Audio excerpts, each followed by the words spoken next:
They number more than 1 billion in the U.S. alone, each with its own personality and its own sense of being. We see them in every state, every city, and practically every town in America.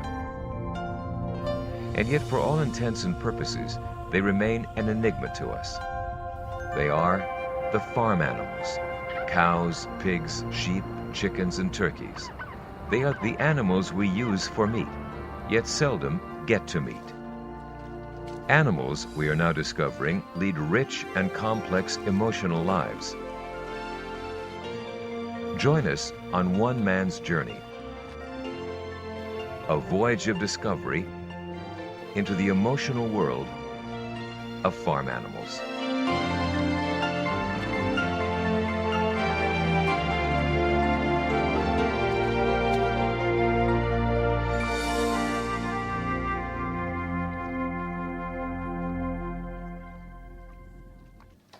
Jeffrey Masson is a former psychoanalyst who, nearly 2 decades ago, turned his attentions to writing about the emotions of non-human animals.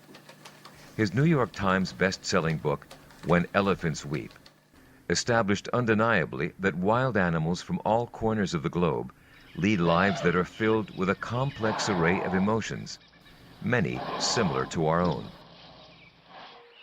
Challenged by his publisher Random House to go where no one had gone before, to research and write a popular book about the emotions of farm animals, he reluctantly accepted, and soon set out on a quest that would take him around the world and to 12 countries. Yet his first stop was a sanctuary for farm animals in Vacaville, California, less than 100 miles from his Berkeley home. Come on, sweetie. Kim Sturla is the co-founder of Animal Place. Kim, this is a beautiful place. Thank you. It is, and especially this time of year when it's so green, it's just, it's gorgeous. Wonderful. So do you mean to tell me that all the animals here have been rescued? Each one has really come from, a different situation. Some auction yards, actually some from research laboratories. And every animal, there was nowhere else for them to go. So we're really kind of their last resort here.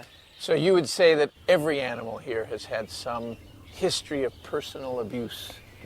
Most of the animals here, if not all, have had a real tough beginning. And it's just that much more important that once they get to Animal Place that we try to provide them with a secure, loving environment where they're going to live out the rest of their lives. And do some of them, can you tell they've been abused in the way they react to you, or does it differ for each and every animal? Each and every one. Venus, one of the pigs, she was terribly abused, and we got her as an adult. It has taken her years. She's in her about 13 years old now, and wow. Only the past couple of years will she actually let me pet her and be relaxed. So it's a question of trust. It's all about trust. Do you think she looks at you and thinks, I don't trust this species, but this woman, Kim, she seems okay. Do you think they have thought processes like that? Oh my gosh, without a doubt. Obviously, I wouldn't need to convince you that these farm animals have emotions. There is absolutely no doubt in my mind that those animals have a wide array of emotions, very similar to dogs and cats. And then Sally, she was the dump on the road by the mailbox. As a seasoned author with 24 books to his credit, Jeffrey knows full well that you can't write about the emotions of any animal until you first meet and get to know them. His first farm animal experience, Val and Susie. Hello, sweetie girl. And they don't have tusks. Oh, the males do. The males do. Huh? Now, are the males different than the females in terms of their temperament? No. They're also sweet. Oh, very. Good-natured, and you can play with them. And here's my favorite, Jeffrey. She is the sweetest pig one could possibly meet, Susie. Susie, come here, Susie. Susie. They had their little difficulties introducing them. Oh, so they weren't together. Oh, Susie. What made this experience so special for Jeffrey was learning from Kim about Val and Susie's history. If not for Animal Place, their lives would be different indeed. In fact, they wouldn't be alive at all.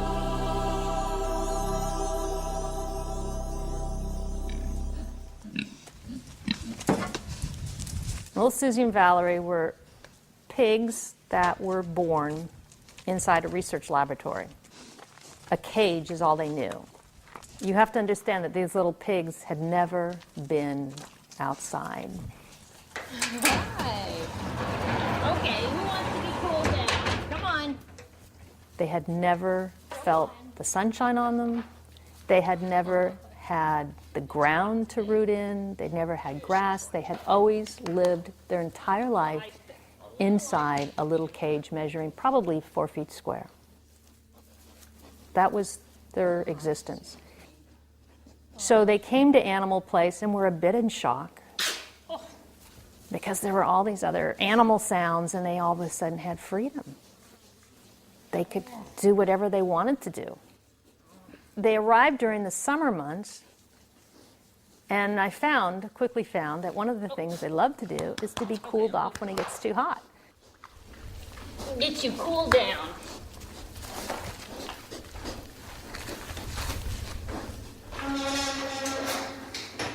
Normally, Val and Susie would be cooling themselves off with mud baths, as pigs do, but they were recently spayed, and the stitches hadn't healed yet, so we wanted to keep them clean. So when it gets real hot here, I make these big, huge ice cube blocks in our freezer, and I call them over to me, and I just rub them down with ice cubes, and they thoroughly, thoroughly enjoy it, as I think almost any kid would when it's a hot day if they can't jump in a pool. And yeah, just ice them all down and we just kind of play. Susie. They get silly and romp around and I get silly with them, and it's just a playtime for both of us. People come here for tours and they think, gosh, what lucky animals. Well, you know, I see it the other way around. I mean, I feel so fortunate that I'm allowed to take care of them. I'm allowed to be in their company, that I can be with them every day and interact with them. It doesn't get much better than that, to know you saved their life and ensure that the remainder of their life is going to be good. We're probably not going to be able to get too close to her. Ned Bukmacha is a veterinarian who, with Kim, co-founded Animal Place. It's okay, Dave. Considering how their lives began, and for the fact that they were destined from birth for the slaughterhouse, the cows at Animal Place have learned from Kim and Ned that some humans can be trusted, although that trust has taken years to develop Hi, and must Jessie. be Hi, reinforced sweetheart. practically every day. Jesse's story is one of these that you would think is made up. She was about a month old, and she was in Colorado and was being trucked to auction to be sold for slaughter, and she jumped out of the truck when the truck was going down the freeway, and she shattered her left hind leg. You can see how badly deformed it is, and she was just lying there, badly bruised and in really bad shape. And two people who were coming to visit Animal Place, Gene and Laurie Boston, happened to be on the freeway behind this truck. Oh my God. You could just unbelievable. And they see this little black form on the highway, and they stopped, and the farmer had stopped, of course, and the farmer did not want Jessie because she was no longer valuable to him because she couldn't be sold. She had a fractured leg, she was down, she couldn't stand up, and so he gave her to Gene and Laurie, who brought her to Animal Place. We took Jessie into my university hospital and radiographed her leg. It was very badly fractured, beyond surgical repair, and in fact my colleague said we should kill her, and I said no. I said we'll give her a chance. You know, we'll see what happens. We can always kill her. So we gave her stall rest, and within 2 months, she was standing up and walking on the leg. Wow. And within about 4 or 5 months, she was running on the leg. Running. Running. What a will to live. Yeah. Well, cows are known for their healing abilities. Look at that. Now, Ned, you know dogs. You love dogs. You Yeah. live around dogs. Do you think that cows are every bit as emotional as dogs? just in a different way. I mean, we read dogs very easily. They communicate with us. They look the way we want them to look. They look sad, they look disappointed, they look happy. Cows are harder to read, but from what you've been telling me, they probably have most of the same emotions that dogs do. Well, I think they do. I knew a steer once when I was in practice. He was raised like a puppy would be raised, very close to the family and isolated from other cows, so never got to know cows very well. And he was like a puppy. He ran and played, and he came running to the people, and he'd be curious. I'd be out there taking care of a sheep or somebody, and he would run up and had to check things out. And so he was expressing emotions. In a dog, you would say he's happy. Part of the problem, again, with cows is that they are not usually in a setting where they can express those emotions or be free to express those emotions. When you go to a typical situation where cows are, they're scared, they're huddled, they're nervous about human interaction, and so you see the emotion, but it's usually fear.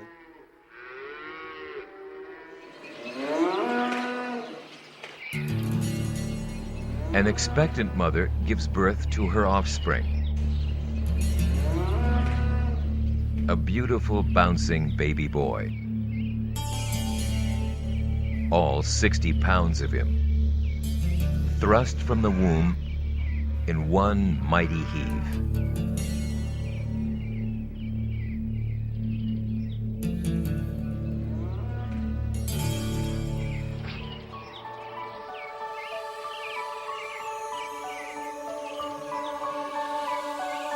The proud mom licks her newborn for hours. Her licking not only cleans the calf, but also helps develop strong familial ties that would normally last well into his first few years of life. Cows are extraordinarily curious and social animals, and the birth of this calf seems to heighten that curiosity among all of the surrounding females, who move in closely for sniffs and gentle nudges, perhaps their way of welcoming him into his new world.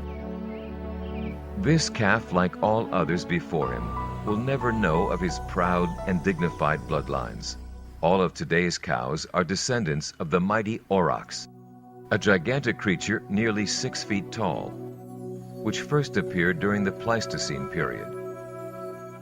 Magnificent paintings adorning the walls deep in the caves of Lescaut, France, depict the aurochs and signify their significant role as a prey species for prehistoric humans. Today's cows, no matter the variety in shape, size, or color, are all descended from a single species, whose hooves once pounded the dirt by the millions, from Europe to Asia to northern Africa, and whose last member died in Poland in 1627.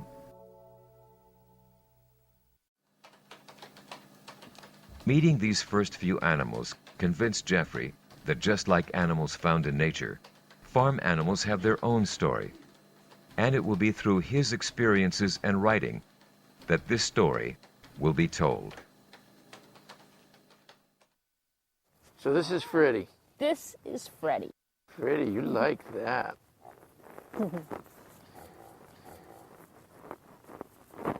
Freddie was found on the freeway.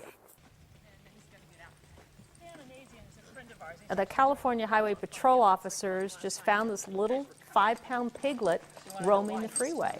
I didn't want to worm him. He's too fragile to give any kind of... He was the sickest animal that we have ever taken into the sanctuary. And what leg was it? You said it was the rear? He had beginning stages of pneumonia. He had what's called a white muscle disease. He had a mineral deficiency. He had obvious abrasions on his back from his fall from the truck. And he had a number of other problems. I'm sure they didn't do that.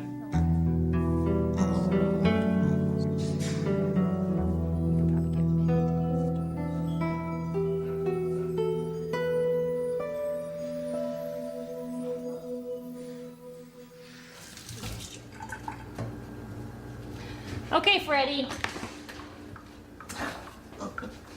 Come on, sweetie. Come on.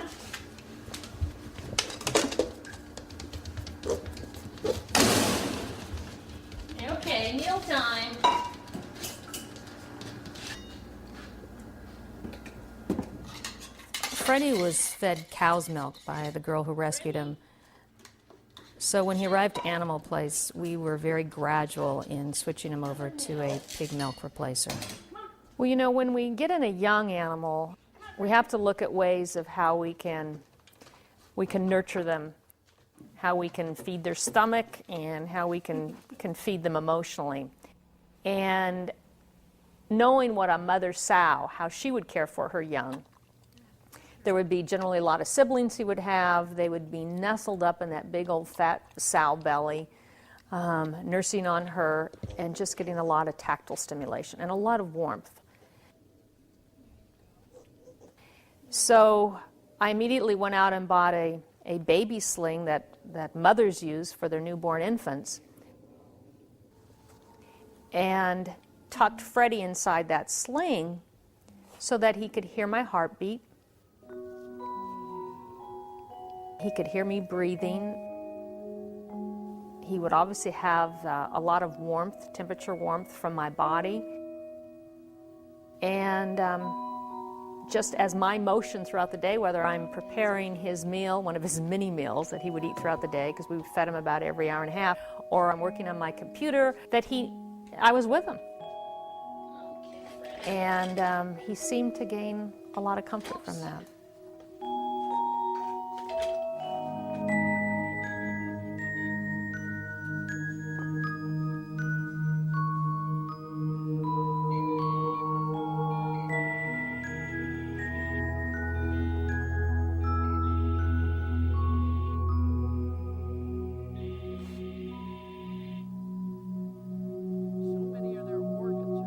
Freddie may live out his life in the security of Animal Place, yet he will never be too far removed from the ways of his wild cousins.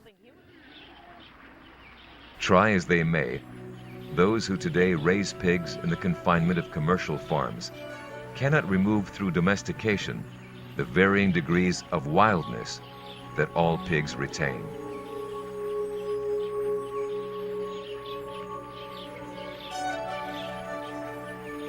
Born in litters of 5 to 6, the young piglets tend to play and sleep together, developing bonds that may last throughout their lifetime.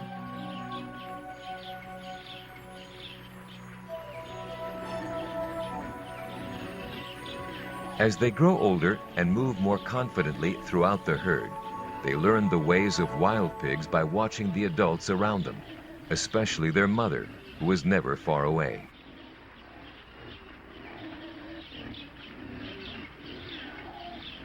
Early on, these piglets learn to root through the dirt, sniffing out tasty morsels like roots, which are part of their diverse diet, along with acorns, grasses, berries, eggs, and small invertebrates.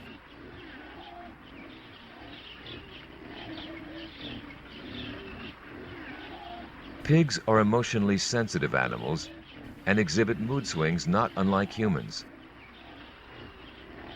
When the kids get too frisky, Mother is not adverse to putting them in their place.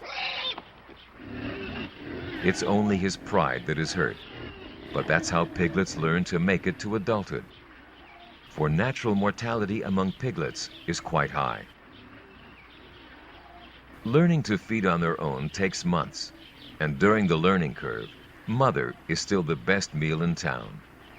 At 6 months of age, the piglets have grown large enough to join the ranks of the other adults in the herd, and in a short period of time, they will have integrated fully into the society. Given the opportunity to meet humans, wild pigs can exhibit a side of themselves few of us would have ever expected. When Jeffrey's research took him halfway around the globe to Germany, he was informed time and again about a well-known incident that took place in the Black Forest nearly 30 years earlier. In an extraordinary experiment back in the early 1970s, Heinz Meinhardt, a German electrician, set out on an assignment to draw wild pigs away from farm fields where they were eating everything in sight. In the process, Meinhardt got to know each of the pigs in this large community, and he began to see if they could ultimately accept his presence. Meinhardt spent many months getting the pigs used to him, gaining their trust by posing no threat to their safety and security. Eventually, he was fully accepted. What Meinhardt was able to accomplish with wild pigs is no less impressive than the extraordinary relationship Dian Fossey developed with the mountain gorillas of Rwanda. Total acceptance, total trust.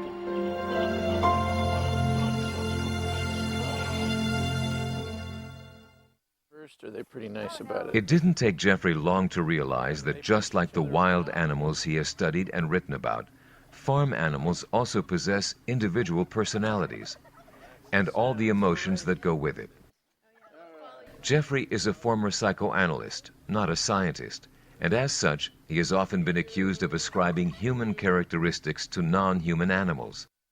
They even have a fancy term for it. It's called anthropomorphism.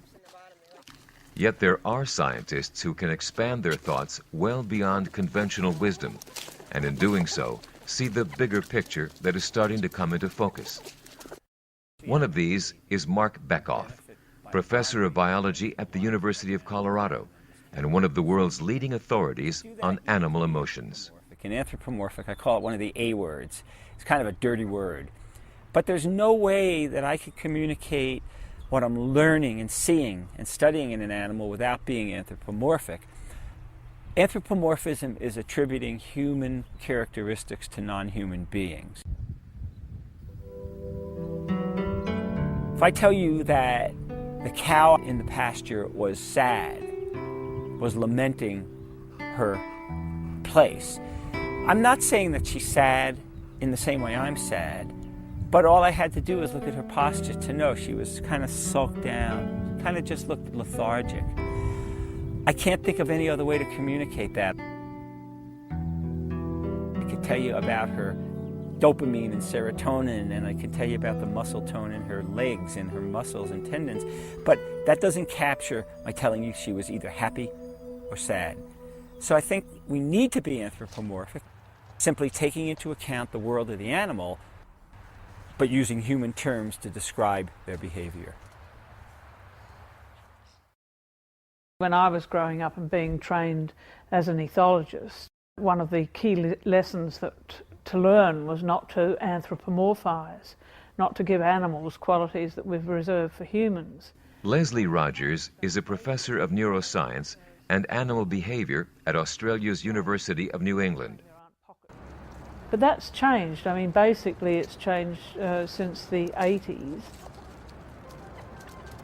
So it's now becoming more and more acceptable for people who study animal behaviour to at least be looking at these as possibilities and studying them.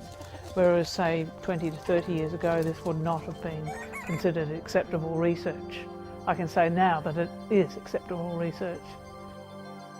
The issue of emotion and thinking in animals is now seen as something that you can study scientifically. I mean, it's not without its problems. It's quite a complex thing to put one's mind to. So certainly not all the answers are there before us, but they are seen as problems that are worthwhile approaching using the scientific method. If we just look at the cognitive abilities of even a chick in the first few days of life, they form very good memories, they learn fantastically, they have individual characteristics that they can recognise. They can recognise one individual chick from another. They form representations, they can recognise objects that were hidden behind other things. Very complex cognitive abilities that we've seen even as being unique to humans are now being shown in the young domestic chick.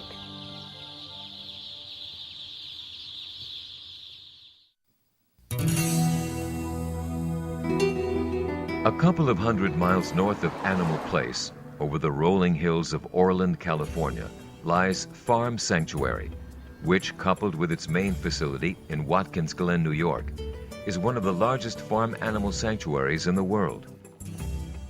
Sanctuaries represent one of the few places where farm animals can really be themselves, without the stress of the factory farming ordeal, and as such, are the perfect environment for Jeffrey to study their true emotions. Have a chicken-like chirper there? Yeah.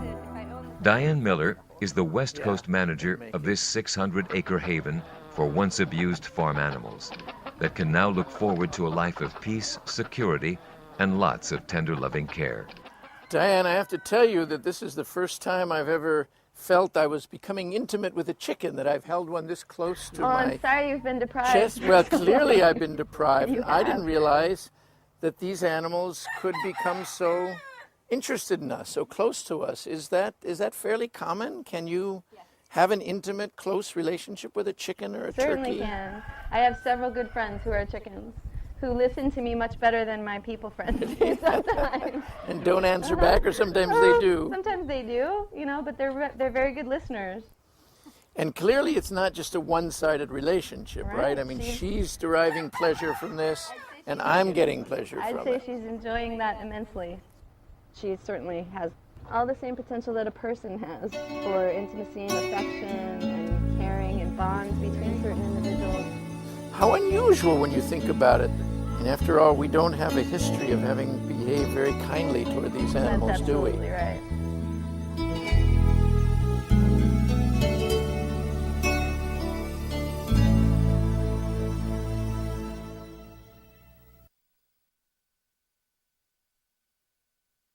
This beautiful, beautiful turkey here looks like a rainbow of colors. I've never touched this before. It feels so wonderful. I never knew that their emotions are actually reflected on, what do you call this part of their face? The long dangly here is called their snood. Apparently it registers all his emotions. Right. The head skin and neck and the snood on a tom turkey is really a barometer of their emotions. It's how they communicate with one another. And what happens is when a tom is feeling really good and he's strutting and he's happy and life is good, he's feeling good, he'll be deep red colored. And they have the capacity to change the color, their whole skin tone, all of their head and their neck and their snood, from totally white or light blue like you see around his eyes. So they can go from light blue or white to all the way deep red. And when they're happy and they're strutting and life is good, they're deep magenta red. So that's how they communicate with one another. And then they can do that immediately? Right. Like within a few seconds. Within a few seconds.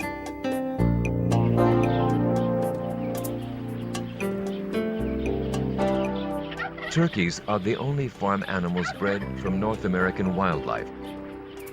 Benjamin Franklin considered the turkey a noble bird and often wrote of its worthiness to be considered America's national emblem. Had his efforts been successful, one can only wonder if that honor might have changed the way we treat them today.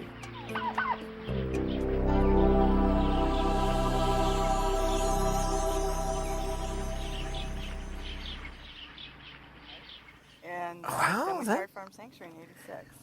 Wow. We've always, there's Valentina. There's the other boy again. Hello, Valentino. You're a beautiful guy.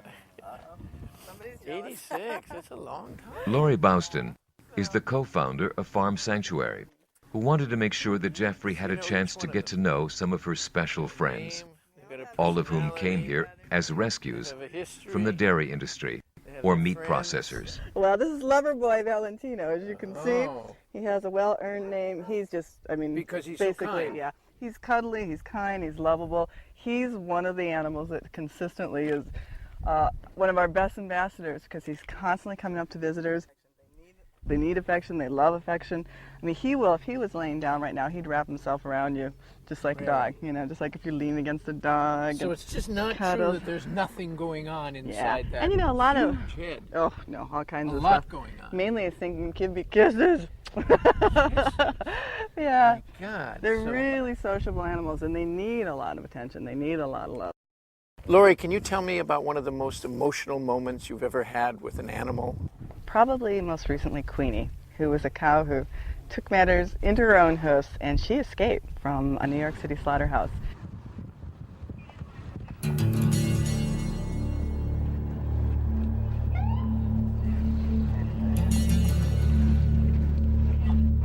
The slaughterhouse was in a really busy area of Queens, and she was running through the streets, dodging cars while they were chasing her. She was dodging bikes, pedestrians. Obviously, she was terrified and frightened and running. And by this time, a whole force of NYPD cars had joined in the chase, trying to capture her before she hurt herself or hurt another person. And it was an incredible scene of this animal just running for her life through the streets of New York City.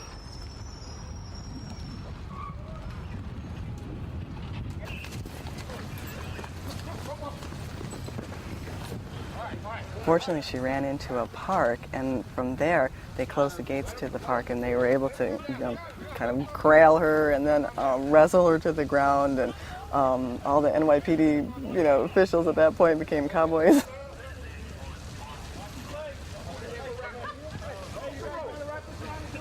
This animal who was saved from a slaughter, who saved herself from slaughter, touched millions of people, because it was really people who called into animal control saying, hey, this cow deserves her freedom, because they saw it in the news, so she moved millions of New Yorkers.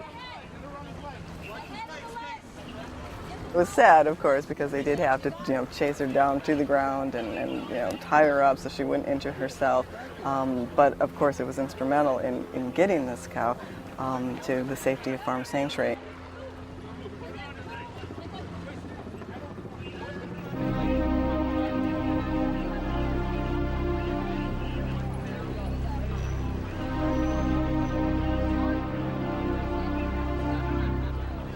I'll never forget, because there was a cop there who, once she was on the ground, and of course she was terrified, frightened, she clearly knew what was in store for her at the slaughterhouse when she ran, and the poor thing was chased, and he held her. He put her head in his lap, and he just held her and comforted her and stroked her.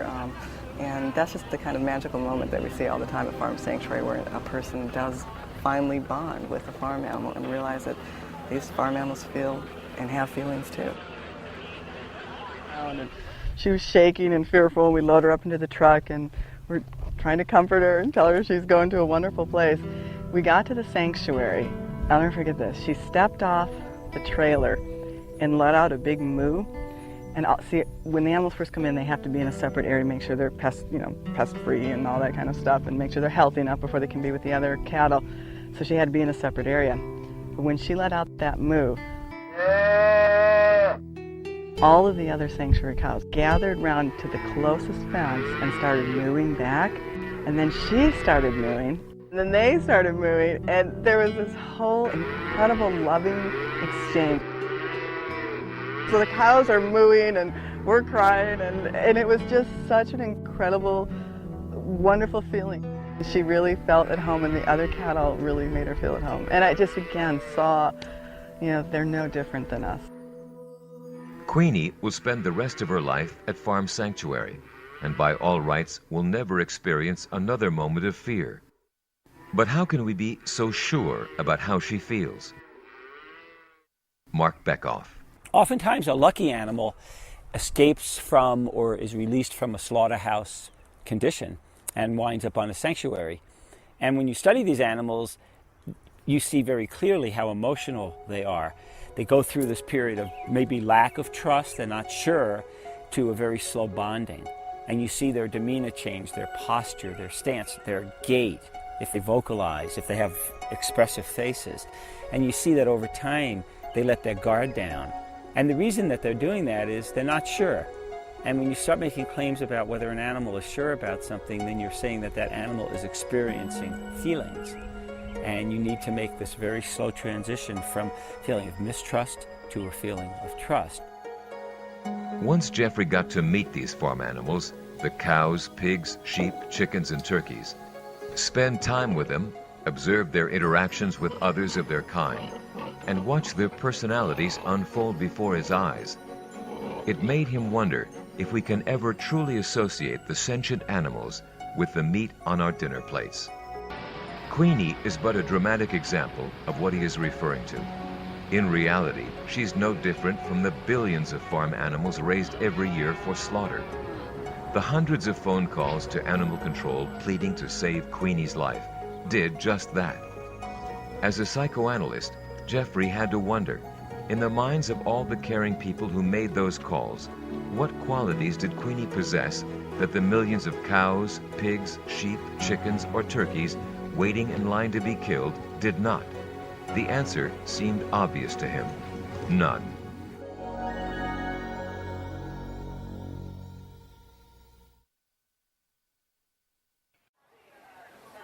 One element of Jeffrey's research has remained unresolved in his mind: the organized programs that allow school children to spend months raising farm animals, naming them like a companion animal, caring for them every day, exhibiting them with all due pride, then, just like that, giving them up for slaughter.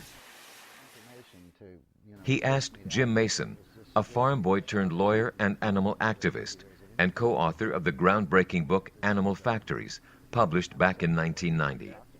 Jim's history with this goes back to his early teens.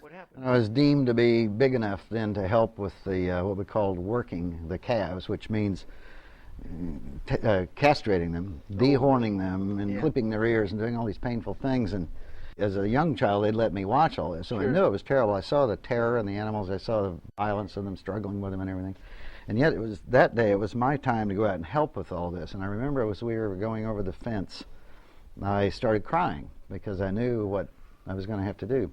And my uncle said, in his exact words, they ring in my ears, he said, "If you don't straighten up and act like a man, we'll send you back to the house with the girls." Wow, there it is. You're a sissy if you don't go with us. Right. When I was on the farm, at that age, I actually didn't belong to farm kid groups, but my brother did. And there were a lot of other kinds of groups like that that prepared you to be a farmer. One of the most common projects is raising like a heifer or a pig or a steer or something for a show. And then they go to the state fair and they show these animals and they win ribbons.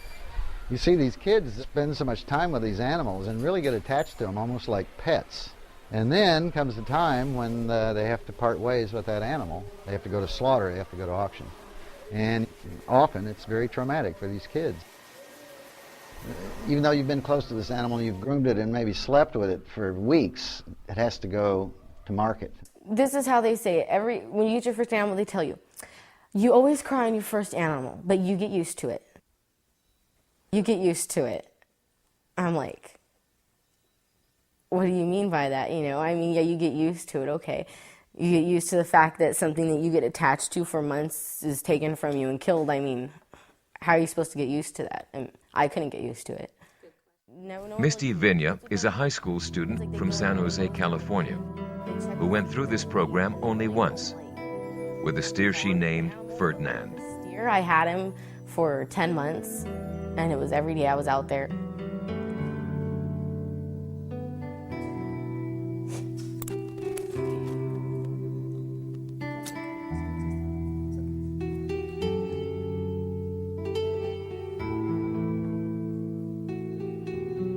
It would have been easier if we'd had a plan for him to be slaughtered from the start, but he wasn't supposed to be, so it came like out of nowhere on me. I was out there, I'd get up at 5 o'clock or 5:30 every morning, be out at school 2 hours before it started, and I'd go out there, I'd stay out there for a while in the morning, feed him and everything, and then I would be out there at lunch most of the time, and then I had 2 periods of agriculture where I was usually out there before then anyways, and I'd stay after school until 4:30 every day after school with him. At first I thought, oh, what am I doing with a cow? This is so stupid, right? It was a steer, and it's like, I thought, it was going to be easy, and he turned into, he seriously, I always told everybody, he's like a big puppy. I would call him, and he would come over to me, and he'd put his nose in his halter for me, and it's like when I went to visit him while they had him at the fair, and I went over there, and I called his name, and his little ear turned up, and he turned around, and he started mooing, and I started crying, and everyone was like, oh, there she goes again, and I'm like, for people to say that they don't have emotion, they don't know that you're there, it's not true. The idea of discovery and proof of an internal emotional event is harder to prove, harder to control, and harder to justify in what sense that should be taken on board by anybody and for what reason. Gisela Kaplan is a professor of animal behavior at Australia's University of New England. I'm absolutely convinced that across the animal world, including our farm animals, certainly we know it of our pets. We know when they cry, we know when they're sad, we know when they have grief as pet owners. but that the same may apply even to animals that for centuries have been domesticated. But I have no doubt that those factors exist very strongly.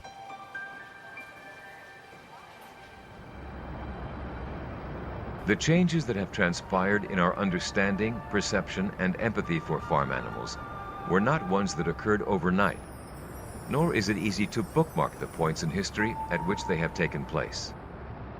I think we're looking at a period of at least 300 years of change, starting about 1700, when people first began to realize that humans and the other species are built on the same anatomical template. David Fraser is a professor of animal welfare at the University of British Columbia in Vancouver, Canada. That we're not only built on the same anatomical template, but we share a common ancestry as well.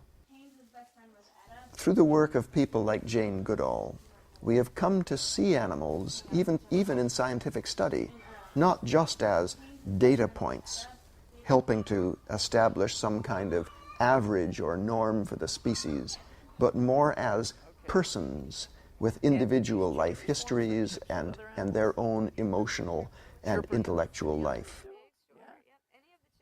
So we've seen a gradual change over 3 centuries, a rapid change over the last few decades. And for the farm animals, this means that ways of raising animals that seemed perfectly modern and progressive even 10 or 20 years ago are becoming increasingly out of step with modern values.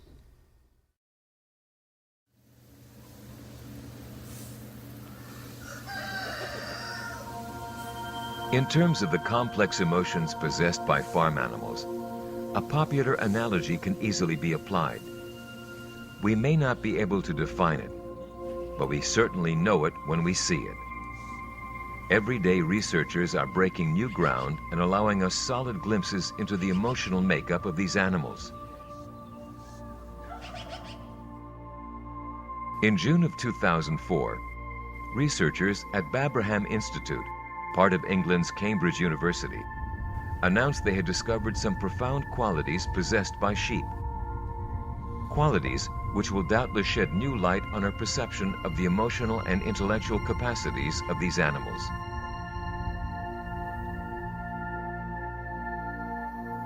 Individual sheep, it seems, can recognize up to 50 other sheep by facial features alone, and remember each of their faces after 2 years of separation. This recognition is based on facial characteristics that may differ by as little as 5%.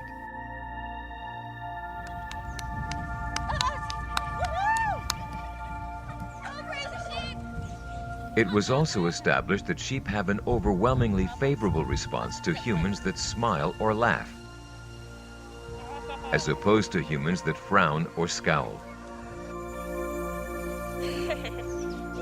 In the words of chief researcher, neuroscientist Dr. Keith Kendrick, this does open up the possibility that they have much richer emotional lives than we would give them credit for. Dr. Kendrick and his team believe these findings may offer valuable insights into human conditions like autism and schizophrenia.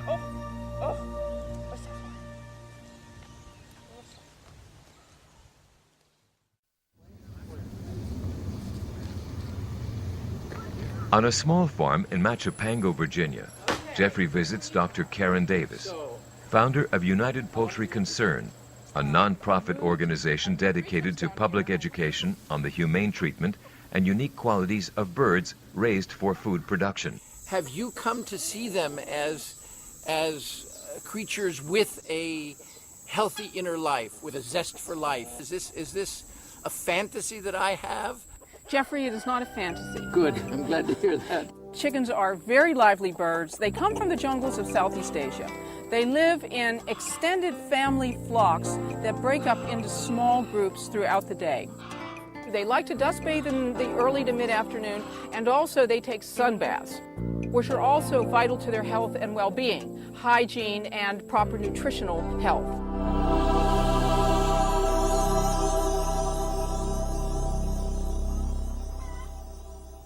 They're making sounds. Yes. Now, I firmly believe that we have yet to crack the code of most animal communication. That what we hear is just ordinary sounds are probably very specific things. Do you have any idea what they're saying?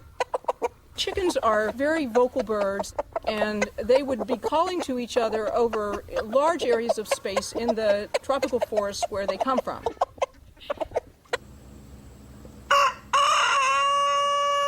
Roosters, for example, make what they call locator calls, where they will let other roosters with their hens know where they are. They keep tabs on each other. They will notify one another about overhead predators, like a hawk, and they certainly notify each other about food sources, and probably many things in the environment that may elude us, but they are not just making noises.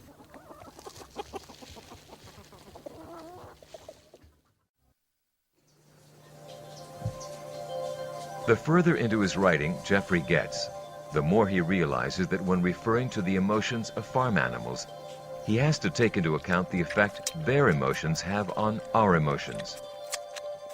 Every place he has been to, everyone he has talked with, they all have stories of deep-felt personal experiences where the emotions of the animals they have gotten to know have in kind affected emotions of their own. No one who has spent considerable quality time with these animals comes away, it seems, without having experienced some sense of wonderment. Thoughts and feelings they never for a moment felt could be attributed to pigs, cows, sheep, chickens, or turkeys. And when those who have lived the experience see it happening to others around them, it often becomes a magical moment. Jan Hamilton is the founder of Wilderness Ranch in Loveland, Colorado. We rescued turkeys off of a dead pile. There were literally 400 or so turkeys piled up on this dead pile, and so they were in every stage of decay and dying, and some of them alive. We brought 14 turkeys home. We had a group of community service kids working out here, and one of the kids that was there was the toughest kid I've ever seen out here. I thought it was almost hopeless to have her out here. And she observed the turkeys coming in and saw that we were picking maggots off of them and trying to keep them alive, syringe feeding them, and in what bad shape they were in. And the next week, she was much more civil. And the following week, she actually was helping and asking questions and being really involved in what we were doing. And at the end of the time that she was here, I asked her what made the difference. You know, what happened? What happened with you? And she said the turkeys really got to her, and that they were abused as she had been, and she could see the connection. And as she left, she said, "What you do here is really awesome."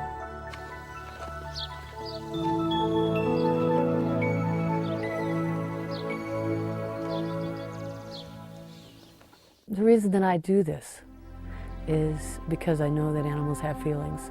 I know that they have relationships, and that they deserve, like every other being, to have the full expression of their essence, whatever that is. And that's what we want to teach here. That's what this is all about for me. It's not that I think farm animals are more important or more interesting than any other creature on the earth. We all deserve to live in harmony and abundance. And the way that we'll get there is by respecting each other. And that's what Wilderness Ranch is all about.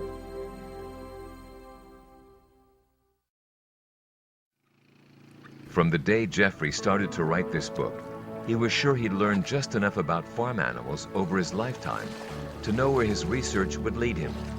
Few times in his life, he admits, has he been so wrong. If I'm guilty of underestimating the ability these animals have to relate to us on such a profound emotional level, believe me, I am but one among millions. We accept dogs and cats into our lives so freely, so readily, so lovingly. Yet, after an entire year of traveling throughout the world, visiting farm animal sanctuaries, where for the most part these animals can just be themselves, I'm beginning to wonder how we came to discriminate between a pig and a dog, or a chicken and a cat. Where did it start, and why? There are no simple answers, no profound words of wisdom to impart here. All I can do as a writer is tell you, in as honest a manner as possible, my experiences and the stories of those who have dedicated their lives to bettering our understanding of these magnificent animals. The experiences I have had with farm animals are some I will never forget. Yet, these are my experiences. And just like me, on the day I began to research this book, experiences of your own are just a mouse click away. See for yourself. Somewhere near you is a place where you can go and meet a pig, a cow, a chicken, or a turkey. With your sense of curiosity fully in play, I think you'll be surprised at what you'll find. Their emotions may impact your emotions forever.